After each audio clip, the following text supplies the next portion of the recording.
Hi, welcome into the Blueprint, and today's going to be an awesome episode. We told you on last week's show that we're going to do a little bit of quarterback talk, a little continuation from our conversation last week. But once we're done, we're going to have a special guest, maybe the best guest we've ever had. Legend. Go ahead, Dev. No, you go. Coach John Beilein, the winningest coach in Michigan basketball history. Legend probably doesn't even fully capture the word. So really excited. We'll kick this one off, Dev. Quarterback conversation. So I'll just say this real quick, and then I'll let you have it. I was in town last weekend for a wedding, Jack Miller, and I stopped into the building to meet the new staff. I met Coach Whittingham, saw whatever coaches were in the building, shook their hand and introduced myself. And of course, the conversation of Bryce came up. And first off, what a different energy in that building. I mean, I just left with like peace of mind and excitement. That guy is just a leader. Just like when you guys hear John Beilein talk today, Whittingham is a leader, period. There's no questioning that. But then we talked about Bryce. He just talked about having a plan in place. He said right away you could tell Bryce has this hunger and thirst and desire to be great, but it was on him and this staff to put a plan in place, an environment to allow him to thrive. They have a full-time quarterback coach. They have an off-season plan. They have a spring ball plan. They have a summer plan, a fall camp. Everything's already been mapped out and thought of ahead of time to put Bryce in a position to succeed because he's clearly talented. And I thought Jake, more so than anything, that was outstanding. Can I stop you just there?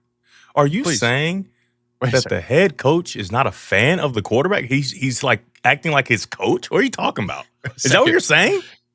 Pretty much. What? Pretty much. No way. He said, no way he's talented. not just a fan of some talented guy. He's really like, wait, did you say plan? He put a plan together for each segment of, really? I mean, you tell me, Dev, is that important? I don't know. It seems a little bit important. I'm just saying. Yeah. It seems important.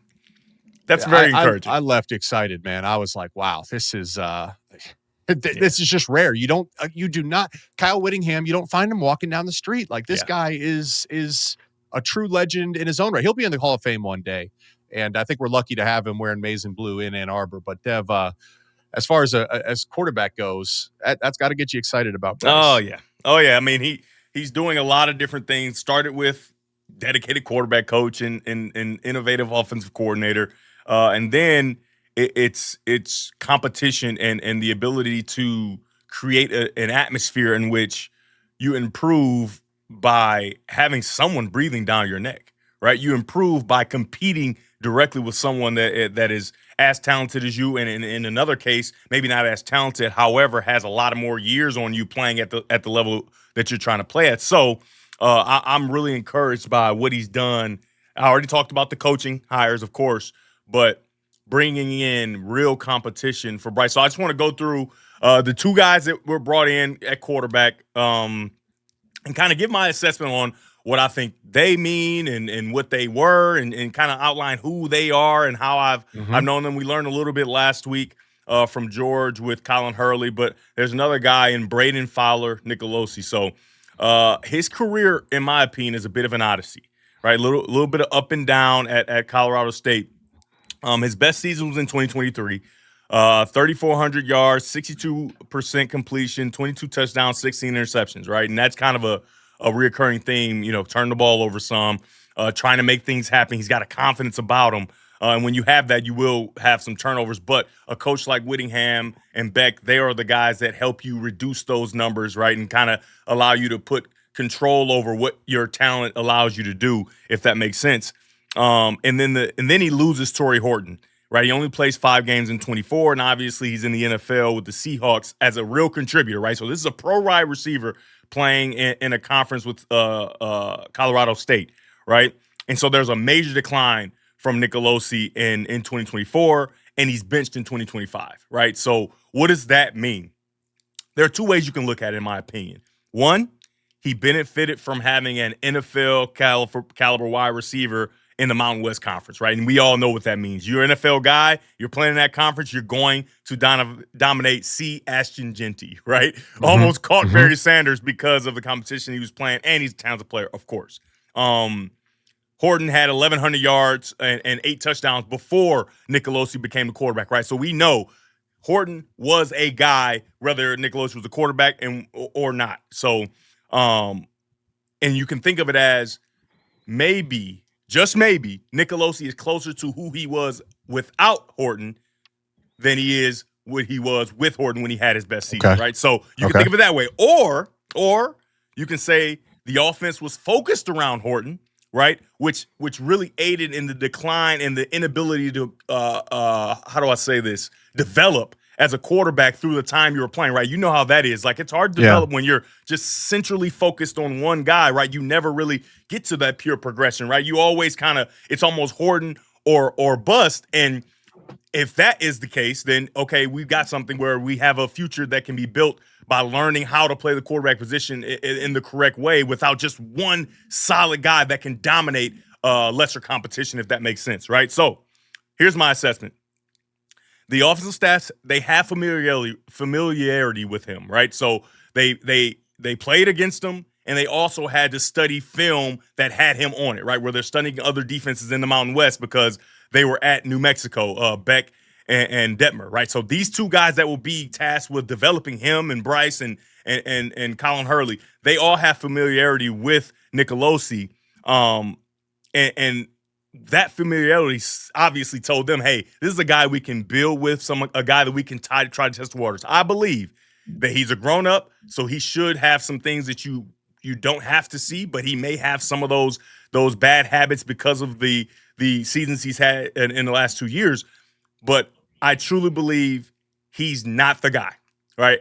As far as like a threat, like I think his whole process will be spring ball. He'll get a chance to show what he's got. If he doesn't prove, without a shadow of a doubt, he's a true competitor in the competition, right? And I'm talking about he needs to be much better than both Colin Hurley and Bryce Underwood. If he can't prove that during the spring, which I think is going to be very difficult, I think he'll transfer out and play somewhere else after the spring. I just don't see him sticking around. And he's played a lot of football. This is his last opportunity, I believe. I don't see him sticking around going into the fall, and he hasn't completely proven that he's the best quarterback for Michigan. I think he goes somewhere else, tries to play, maybe lower level, and I think that's how that's going to go. Go ahead. Okay. So, yeah, but I was thinking about I would be shocked if Bryce is not the starter, but look, I think it's on Kyle Whittingham. Like, hey man, I don't know anything. Hey, I'm a new coach. I don't know. They're earn it, Andrew Marsh. Earn 100%, it. Earn 100%. it. Everybody that's starting from square one. And I think the thing last year that really hurt Michigan is they talked about Bryce winning the competition, but let's not remember. Let's not forget. Mikey Keene was hurt. Mm-hmm. Davis Warren was hurt. I don't think Jaden Davis ever was in consideration, and clearly he transferred out. There was really no competition. So having capable quarterbacks that are making throws and going through the process the right way, Bryce all of a sudden is taking a peek. Wait a minute. Yeah, and you get to see, like, I think it's better. I think Bryce has a rare talent. So you get to see guys with probably lesser physical talent, which means they'll have to rely that much more on the process.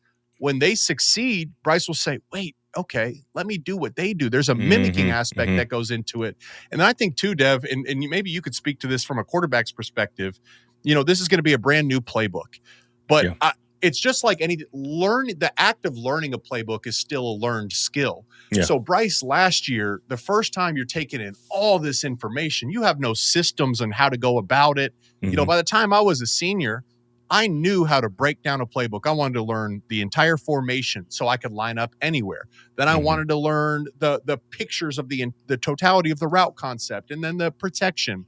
So even though this is a new playbook, Bryce has the experience of learning a college playbook to help him. So I think there's a lot of these things going in his favor this year. Yeah, 100%. And the next guy, Colin Hurley, who we talked about a little bit last week on last week's episode with George, which was great. But I want to go a little bit deeper into like his kind of makeup and my experience with him at the Elite 11. Right. So Colin Hurley is an Elite 11 finalist at 16 years old, and everybody's probably like, what does that mean?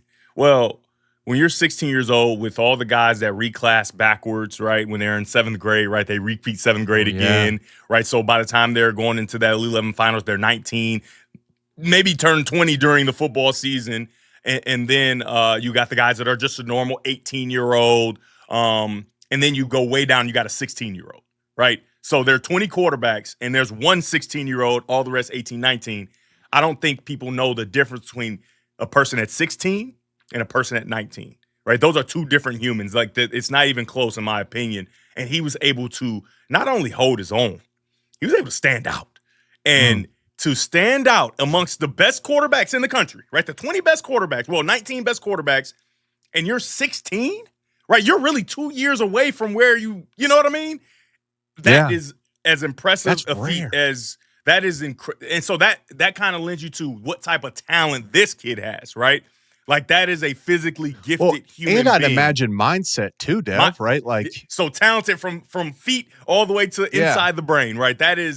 It was so impressive to see, Jake. I was blown away, right? So, and I want to give you some names of the guys that he was competing with, right? So, of the 20 finalists, he made the 11, right? So, let me explain it. You have 20 guys that come in, they all compete, and you pick the elite 11, right? So it'll be 12 MVP and then 11 other guys in no order, just kind of, hey, these are the guys, right? And then those other guys, they just don't make it, right? Let me tell you a few names that either he was in the mix with or he beat out to make the 11. Julian Sand, that was the MVP, right? So he's in the 11. DJ Lagway, right? Played a lot of football and very heralded in the transfer portal as we speak. Dylan Raiola. Also played a lot of football. You had him a bunch. I've had him. Really good player. Has made a very self-aware decision, and I think it's good for him. Elijah Brown and Isaac Wilson. All guys that have started Division I football games, right? And Isaac Wilson for Coach Whittingham, right? And then how about the guys that he, those are, and then you got other guys that he beat out. Damon Williams, right? Elijah Brown, Isaac Wilson. Those three guys didn't make it, but Damon Williams, we know for a fact, though he didn't make the Elite 11, this is a talented individual. Had a little controversy in the transfer deal, right? So that just tells you, okay, he's a 16-year-old, and he's competing against real players, real guys, real shakers and movers in college football right now. Oh, Ethan Grunkmeyer was another guy that made the Elite 11. Forgot about that. Oh, yeah. Right, who started games at Penn State and now is at Virginia Tech with his coach. And so that just tells you, okay, mindset, ability there. Right. And now we're 2 years from that. So, that's going to be good. Right. So he's one of the youngest players to ever enroll at LSU. Ever. Right. One of the youngest players ever because he enrolled at 16. And so in my opinion, right, and this is just my opinion because of what I had heard after his freshman year or during his freshman year competing, he had a real shot to not only compete, but maybe beat out Nussmeier. Would he have done it? I have no idea. But Nussmeier, I really love Nussmeier and his ability. But when you have a guy this talented, if he figures it out, it's tough, right? Just because the talent at the onset is just so undeniable.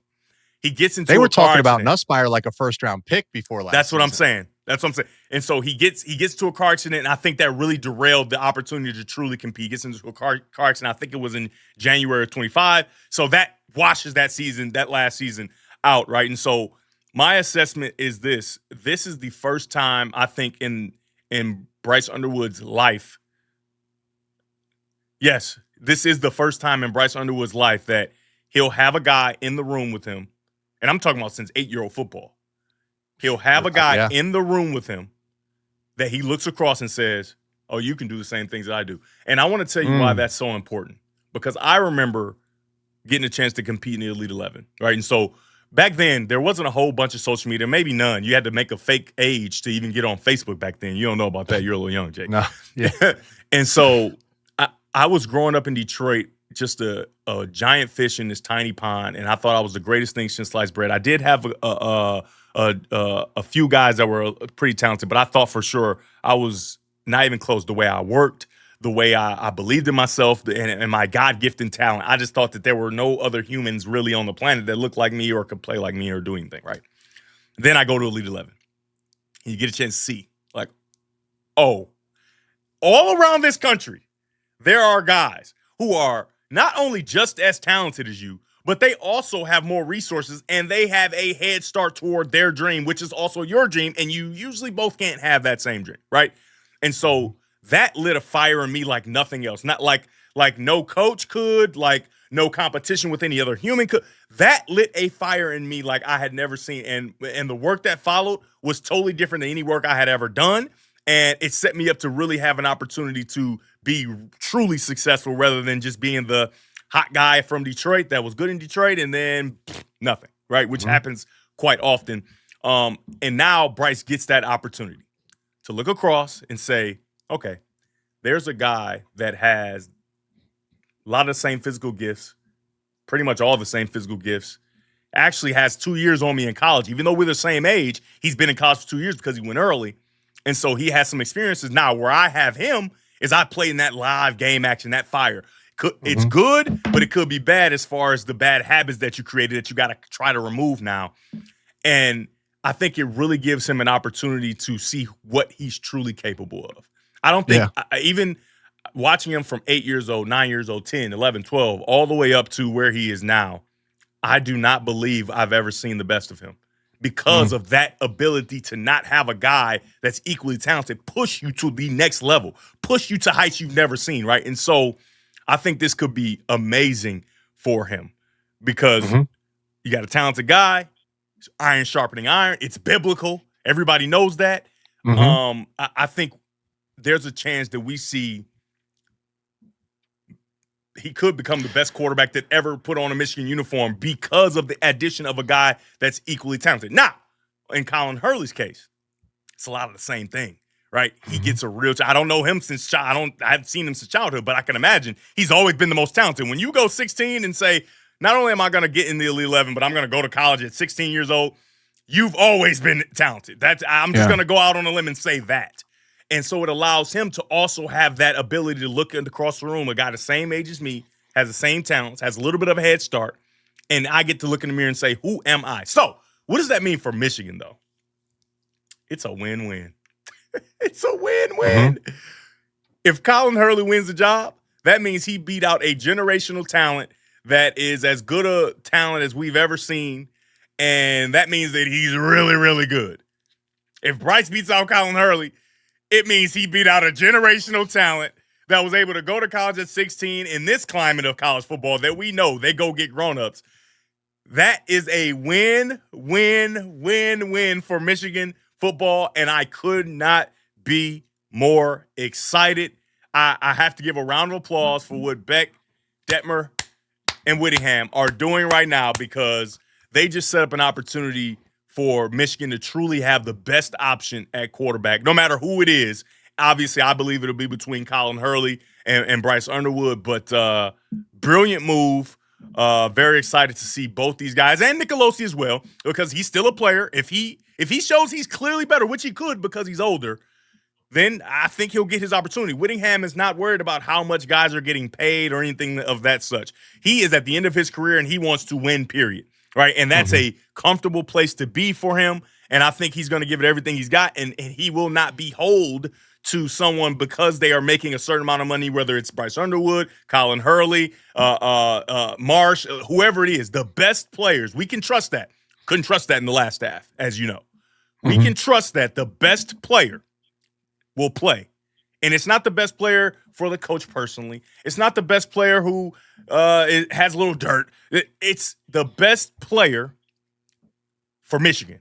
And that's all we want. That's all you, the fans, want. And I can't wait. I can't wait. I don't ever want to have a Michigan game this year. You want to know why? Because I want to watch. I want to watch and not have to stay. I just want to watch and enjoy because this is going to be fun.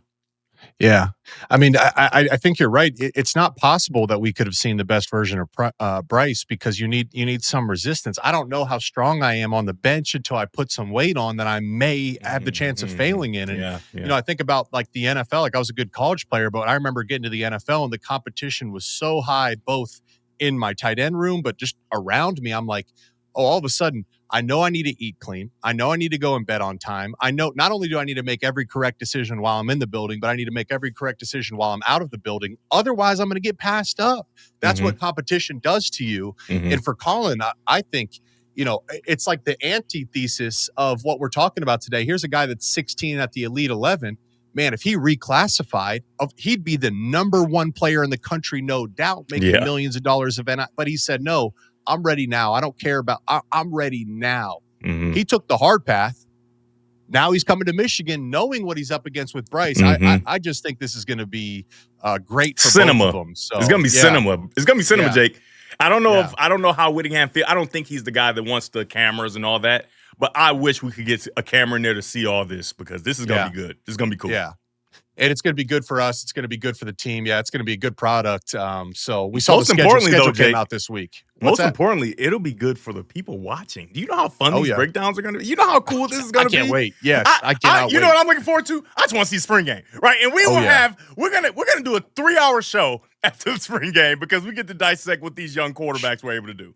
Yeah, it's April 18th. April 18th. Yeah. So maybe it'll be warmer too for the spring game. I think it usually is. Thank goodness. But all right, man. That is our first A. That's our A block. As promised, we got John Beilein on the other side. Just because it's the off season, we still want to make sure to give you guys an off season checklist and reminder.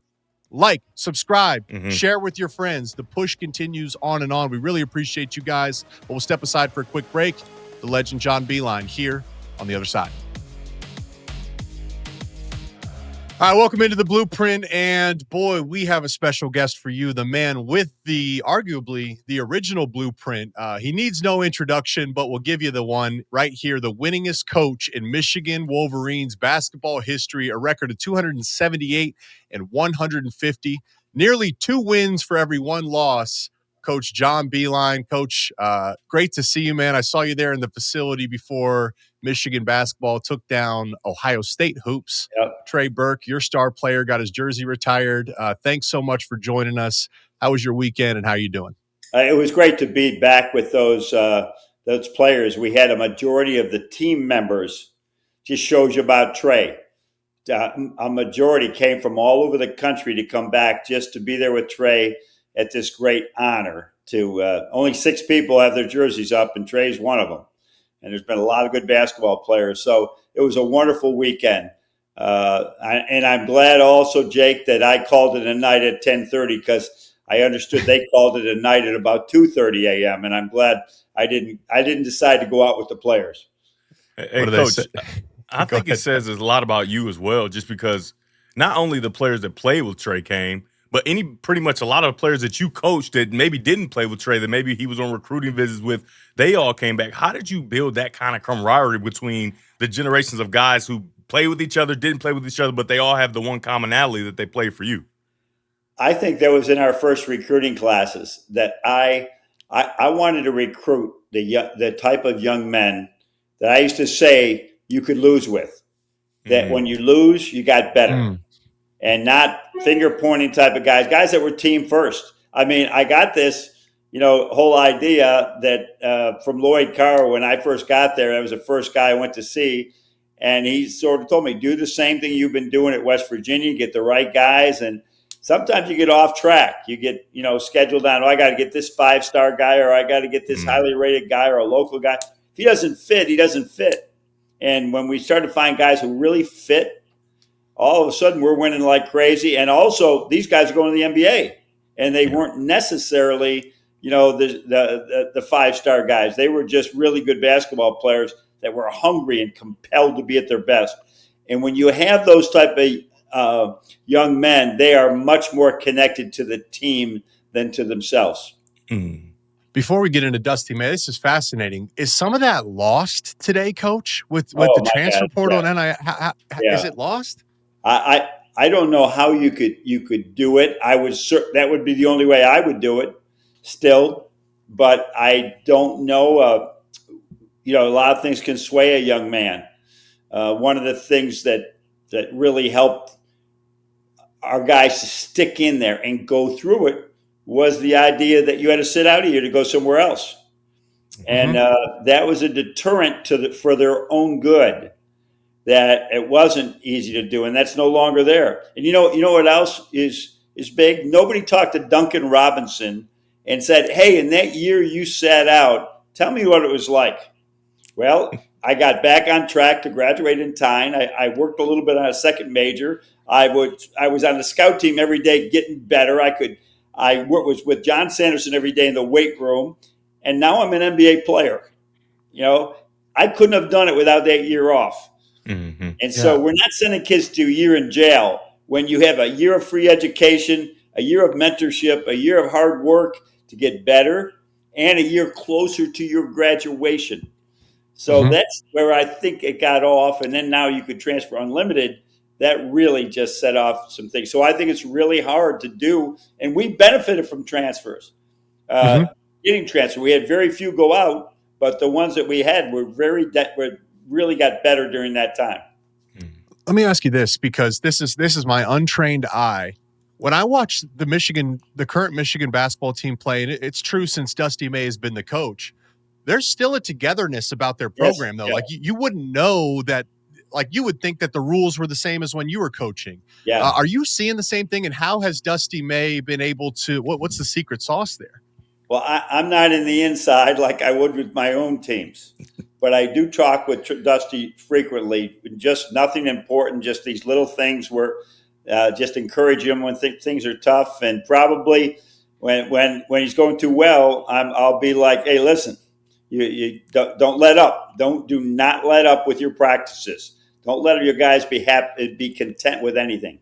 And so it seems that way to me, that he's got a good mix of people that are understand they've transferred around, so they see the differences in Dusty's program compared to where they came from, and they might say to themselves, you know what, this is where I want to be. And I'm going to do my best to make it work.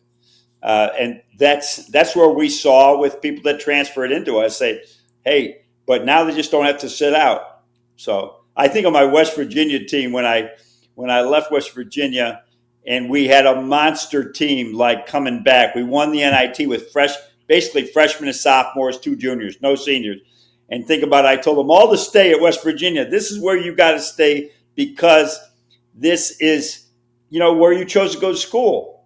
And then I think about to now, I wouldn't have to go through those 3 painful years of my first years at Michigan. Yeah, you just bring all those guys with you. But we wouldn't have been as good in years 4, 5, and 6 because I would have relied on that. I think you'll see that at Indiana football. Yeah, I was just about to go there, Coach. Guys are gone. Yeah. I mean, it didn't hurt the James Madison program. They kept going. I didn't want to leave West Virginia in worse shape than I found it. And some of those things bother me as well, Jake. That people, they used to have a thing in the letter of intent before you guys signed was if the coach leaves, you still are bound to the school. Wow. And so that was very apparent every single time. And I think it helped. And there were times that you could get out of that, but it was rare. And now it became acceptable. So difficult dynamic today for every coach and every player, really. Yeah, and though you were one of the greatest basketball coaches, we know you're a football fan. Oh, yeah. And after watching what you just saw at Indiana these last 2 years, you've seen more sports than both of me and Jake combined. So I just have to know, is there a better story that you've ever seen in the history of not just football, but sports in general? No, just being in the Big Ten all this time and knowing the pecking order of Indiana football and compared to the big giants in our league, it's incredible that all of a sudden a team could not only come in and win, but really dominate in all 15 of almost until the last game, 15 of their games. Mm-hmm. So it's just amazing story. And again, it speaks to you have transfers, you have players that are older. They'll stick around and not go pro or not try the pros because frankly, many have received more money than they may receive in the pros. And so this is it's an interesting time. I'm so glad I coached in the era I coached. Yeah. And you know what? I have talked to almost all our NBA players about this, and a couple of them brought it up to me unsolicited. Coach, I'm so glad I played in a time where you couldn't buy cream cheese from my bagel because it made me earn everything, and it made me the man and the player I am today. So it's really we've lost something. I think there's still great advantages to everything, but it is a difficult thing, and we just got to make it work. That's what we got to do going forward. Yeah, Coach, the fans don't know about the cream cheese because I remember being in the meeting with Coach Rod, and he comes in. He's like, "All right, we got continental breakfast downstairs. All right, but remember, we can't give you cream cheese. We cannot give you cream cheese. So you got the breakfast down there. You got bagels. You got orange juice. We cannot give you cream cheese because of the NCAA. What was the rule, Coach? I have no idea what the rule was. I just thought it was hilarious that he would keep reiterating, we can't have cream cheese. Here's where it goes back to. There were so many people that don't understand the spirit of the rule that you could buy breakfast for the young men or women if the dining center wasn't open. So you have a 10 a.m. Saturday practice, dining center wasn't open. That's where it came from. And now I think they were always afraid that now someone is going to have breakfast at the JW Marriott for their team, and be $30 a breakfast or something like that in order to recruit. So they say, hey, you got to limit it, and it's got to be donuts, bagels, continental breakfast. But now you can't buy ham and cheese and put that on there because now you're going to another step. I mean, it caused the problems have been caused by ourselves, where we have so many people that are crawling over each other and trying to find an advantage. I said, follow the spirit of rules, and you will never get into trouble. What's the spirit? Why is this rule here? But there's so many that don't. The NCAA had to make all these millions of rules because people try and circumvent the rules all the time.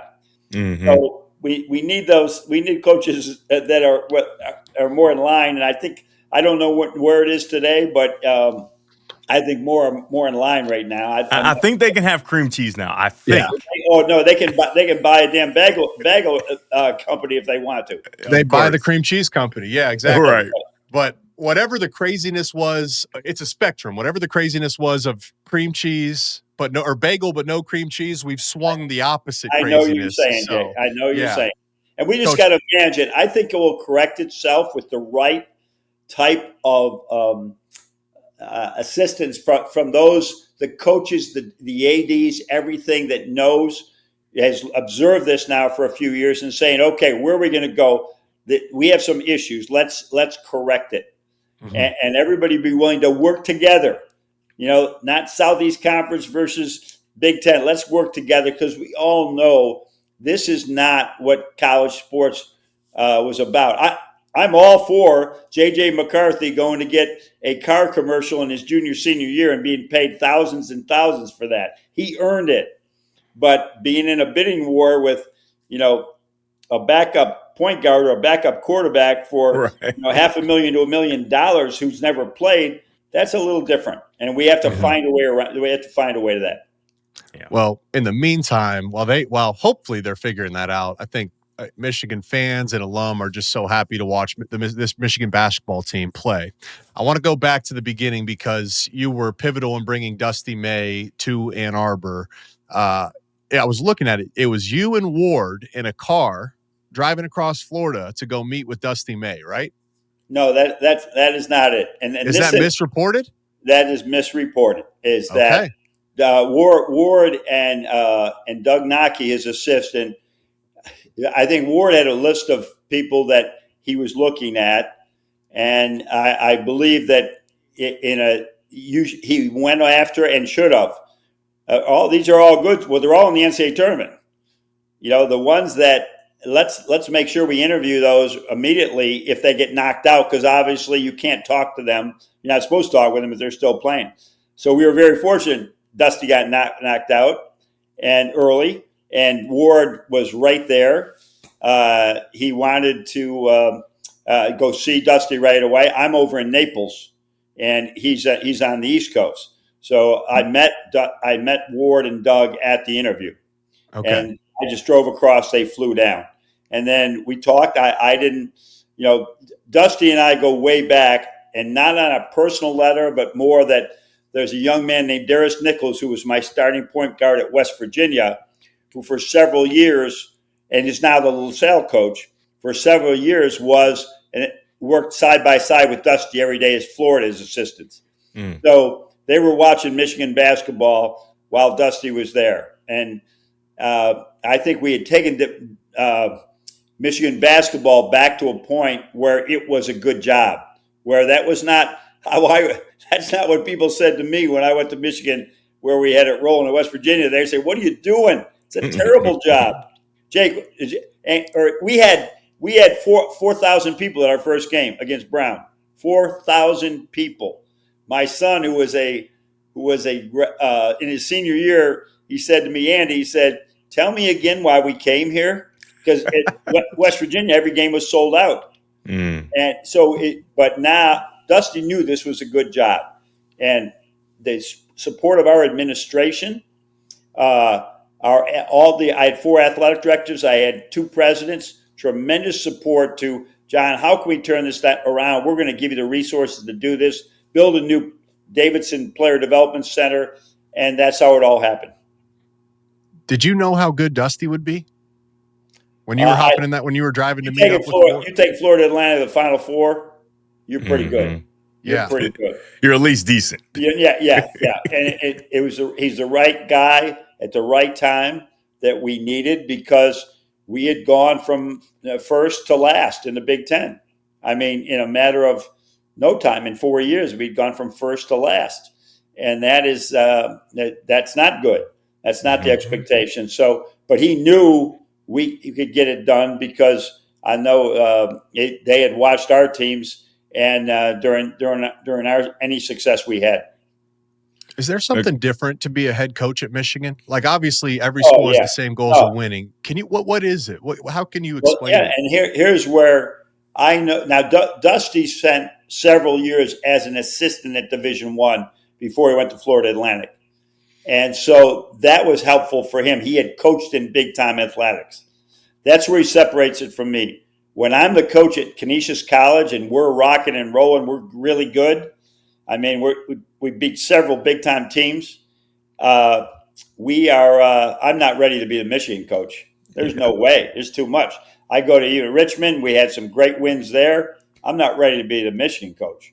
But finally, after 5 years at West Virginia in the Big East, I was ready to be the Michigan coach.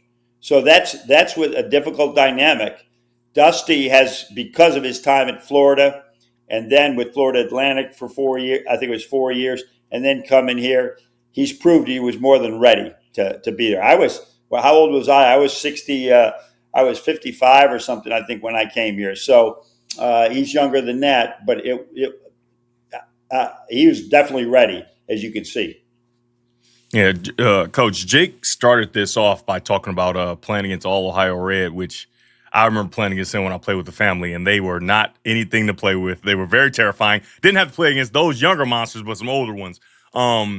And I didn't shoot I shot my last meaningful shot in 2009, but I just remember always you would come up to me and talk to me about how I dunked on Eso Akune and how you recruited the wrong guy, how I was supposed to be. And I always told people, listen, if I were to play basketball, I want to play for John Beilein, period. Are there any stories in practice that you could tell us from making fun of Eso or just talking junk to him and letting him know, like, our quarterback dunked on you? So that's tough. Hey, Devin, I do know that every time I saw you, you had that video ready for me. Let's go. Dunking on Eso. I mean, you had it at the top of your phone. That's right. So it was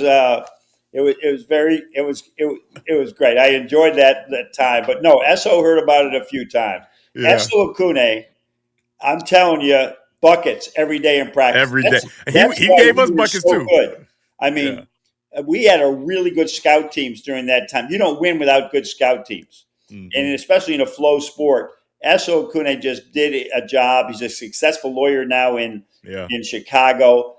And I'm just telling you, I don't care who's guarding him. He got buckets. He get that big body on people and just put the ball in the basket. So when we played him in high school, he was not even he had pretty good size especially for a high school player, and we couldn't do anything to deal with him. Like he was like a shorter kind of refrigerator where he just was slowly, methodically use his skills. And it's like, how is he below the rim but continuing to give us so many buckets? I was furious.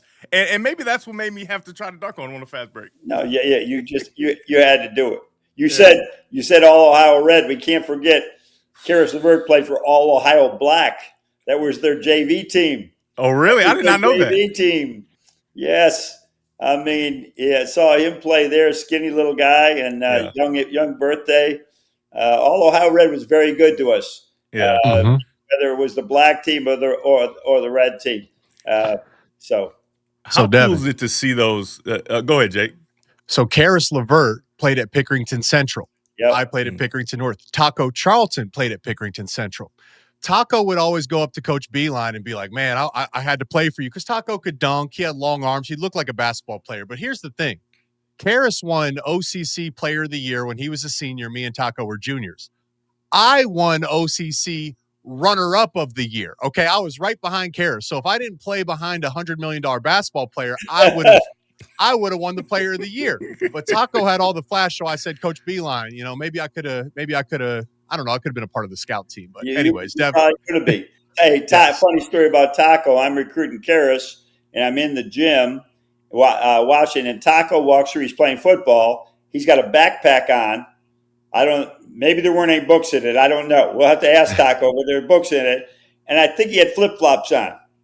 And all of a sudden, he just grabs a ball and goes up and dunks it. And he was freaky. We were in 7th grade. It was 7th grade junior high, and there was local TV stations going to watch Taco dunk in warm-ups. Yeah, that's crazy. But I gave him 20 and 10, though, Dev. I gave him 20 and 10. No, you got to give him 20 and 10. Any guy that thinks they're good, you got to give them 20 and 10. That's just solid, and maybe 3 or 4 assists, but 20 and 10, got to give it to him. Coach, how proud? I mean, I know it seems like you're proud of me. I remember I was doing those Pistons games, and you were working with the Pistons at the time. We got to have our conversations. But how proud are you of the guys that you directly affected, and they are living these great lives because they didn't get a chance to just transfer out, right? They stood the test of time in the program, developed, let you rip their face off, and didn't take it personal. And because of that, they are who they are, the men they are. They've had long careers. How cool is it for you? I mean, it's like your son's just growing up and becoming great. Well, you know what, Devin, was really neat is that I'm talking to all the guys all the way down to the end of the bench. Matt Bogridge has started a startup company, he already sold it. Josh Bartelstein is the CEO of the Phoenix Suns. But there's so many of our guys now that are. I look at C.J. Lee and Dave Merritt, who were the original guys I called in my office and said, "I'm going to allow you to be walk-ons. You're never going to play unless we're way ahead." I said, "You're going to rebound basketballs." They were saying, I'm in. Both those guys end up being starters for us because they were just better than the guys on the starters. But they didn't, go and say, well, I got to transfer elsewhere. No, they were in for the fight. And all of a sudden there's Dave Merritt walking out right on the court at Madison Square Garden to beat UCLA. And then a couple of months later, there's C.J. Lee leading us to a win over Clemson. And then we lose to Oklahoma in the second round. I mean, just great stories of the people behind the scenes that I'm just as proud of as all those guys that are having these successful careers in the NBA. Or I think there is now about 6 guys that are doing extremely well in either Asia or in Europe. I mean, mostly guards, but I mean doing extremely well, making money that it will support them for a long time. So I'm really happy about all those guys and the young men they've turned about. And anybody stayed 4 years, they've graduated. They have graduated. There's not one of those guys that did not graduate if he was here all 4 years. One guy that was in Asia, he's older than me, and I remember coming on my visit, and I remember watching him as a kid, playing for the family, playing for Redford High School, big afro, big personality, but didn't say much. Somehow he had personality, but didn't say a whole bunch. Manny Harris, or Corpariel Harris, as some people may know him. Talk about that experience of because he's like the early beginning and how you're trying to lay the foundation. Yeah. And this is a kid from the roughest parts of Detroit that has been able to become something amazing and play in Asia. And now he's working with kids back here in Detroit. I saw him at the Jersey retirement. Talk about that experience and how that laid the foundation for the future of Michigan he came basketball. in 2007. So now it's 19 years later. Wow. When he came, and he played about 15 or 16 years in Europe or Asia. And that toughens you up, man. When you're over there and the training, your training and your support from athletic trainers, et cetera, is not like it is here. And you're playing and trying to make it work. But that guy was a walking bucket. I'm just telling you. Bucket. I took him over to the 13 team, and I said, we were really good. None of you guys could have guarded this guy. He was so good, and he was a young guy when we got him, and he stayed. That's what I'm talking about. Yeah. He was signed by Tommy Amaker. I got the job. Deshaun Sims and Epe Udo and all these guys, Calvin Grady, they could have gone elsewhere probably if they appealed it. No, they were going to Michigan because the option wasn't there unless you appealed it. Yeah. And that was rare to appeals get done, but it worked out. I mean, it worked out for most of them. So, yeah, Manny's always special to me. He and Deshaun Sims, Petey, high-profile, 5-star guys that we inherited, and they stuck it through for 3 or 4 years. Coach, I got one more before we let you go, and this came up in the postseason this year, the college football playoffs. I heard Dan Lanning say something that made me think of you. So, like, football it's like a quick punch. It's explosion. They say 6 seconds of violence. And back in the day, the BCS system represented that. You regular season, and then it's one game for the national title, whereas you had the Big Ten tourney and March Madness. It's more stamina. Well, now in the college football playoff, I heard Dan Lanning talk about this, is one of the challenges is you have to get your football players focused for an extended period of time because you're now in a playoff system. Yeah. What is the challenges when you go into basketball postseason about maintaining that extended stamina throughout the course of a tournament? Does that make sense? How does your mindset have to change as a coach going into the basketball postseason? Well, there's two things. You got to be a versatile when you get into that time. And that comes with what was your daily practice like from October till now? Ours didn't change a lot. We were not big believers in, hey, we got to keep them fresh. We got to go down in our minutes. We practice now. And especially on, let's say if we had a Saturday, Wednesday, Saturday routine, Sunday was off. Monday was a hard practice, harder than Wednesday's game. Friday was just as hard as Saturday's game. And maybe Thursday and Tuesday, we backed it off a little bit. But because when you get in the NCAA tournament, it's hard. You're playing Thursday, then you're playing Saturday. You could be playing at night, and then during the day, you have to be tough and ready. And so that was huge for us. But also, we tried to be a team that could really adapt all the time, because you would see that. And I'd say one year we beat VCU, and they were known for their traps and all that stuff. We had their havoc. They wouldn't let you play. And I recall them saying, when we beat them handily, and how'd you get ready so quick? I said, we've been getting ready for this since October. I mean, we've been doing the fundamental passing, drilling, or just fundamentals that allow us to adapt. So that's where it was. And then the expectation was, this is what Michigan does now. We aren't just happy to make the tournament, right? It's Sweet 16 or bust, and go to the NCAA. You got to get through that Sweet 16. We always had a lucky play in the Sweet 16 to get us to the Final Four. Trey Burke shot, Jordan Poole shot. You got to get lucky to sustain it. But we were able to do that more times than we're not. Get through that first couple rounds and get into really the meat of the Sweet 16 and beyond. But you got to have, once again, go back to our original talk. You have to have a culture where guys that you're intentional about teaching your culture. Michigan is not a waypoint. Michigan is a destination, and if you're good at this destination, it's very possible you have another destination in the pros. But if you're in a hurry to get to the pros, and you are not present right here, you don't unpack your bags, you're not going to win in the postseason, because you're trying out for the pros. You're trying not to be injured for the pros at the end. You can't win then. So but again, you just recruit anybody and you're not intentional about who fits your culture. Yeah, you're going to get guys that they don't care about this. And maybe they're right. They got millions of dollars on the line. What does one more college game mean? But you get the right guys in that culture, it works. It works.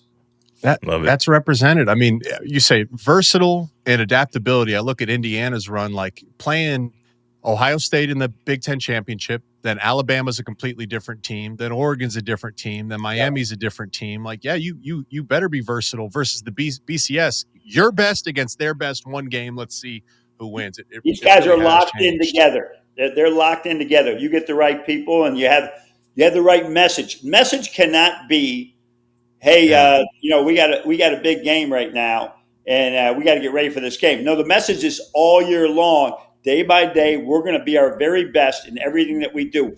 Our expectations are at 100% in how you view practice, how you view your academics.